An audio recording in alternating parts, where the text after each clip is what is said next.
The French Revolution, one of the most important events in modern history. What caused it? Who were the main characters? And what was the end result? Well, the French Revolution was caused by a variety of factors. But to put it simply, France was broke. They had spent way too much money on things like, funding the American Revolution. And so, when the American War of Independence was over and France was trying to get their finances in order, they realized that they could unjust tax the nobles and the clergy because they were exempt from paying taxes.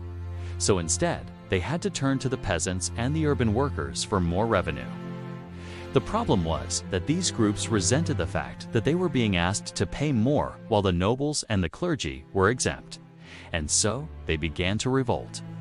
But there was another group in French society that also wanted reform, and that was the middle class or the bourgeoisie. Now, up until this point, the bourgeoisie had actually been pretty happy with how things were going in France. They were doing quite well, thank you very much. But they, too, felt that it was wrong that the nobles and the clergy were exempt from paying taxes. And so they, too, began to call for reform. And then, of course, you had the Enlightenment, which was saying that all men are created equal and that government by the people, for the people, and of the people shall not perish from this earth. And so the ideas of the Enlightenment were also very influential in causing the French Revolution. Okay, now that we've established what caused the French Revolution, let's talk about some of the main characters, the first of which is King Louis XVI. He was the king of France at the time, and he was not a fan of the changes that were taking place in France or in the rest of Europe. He was a Bourbon, and the Bourbons were a royal family in France. They had been in power for a long time, and they were not about to give it up without a fight.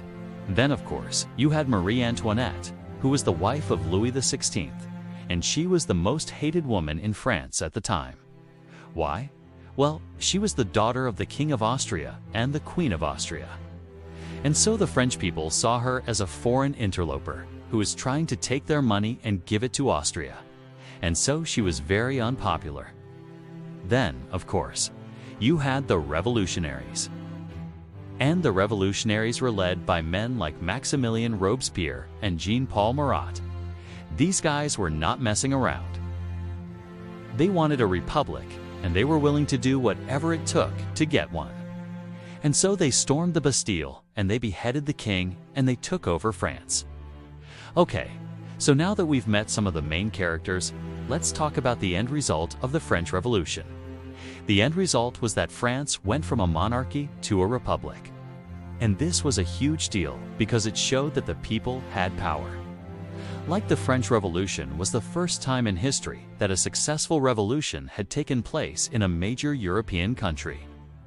And so it set the stage for revolutions to take place all over Europe and even in America.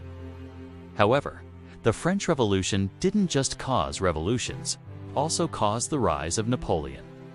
See, after the French Revolution, France was in chaos.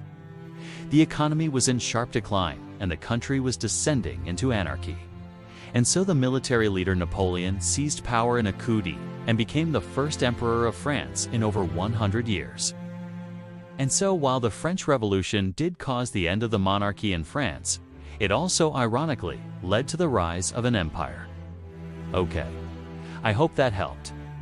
And if you want even more help, you can click right here and grab a view packet, which is going to help you get an A in your class and a 5 on your exam in May.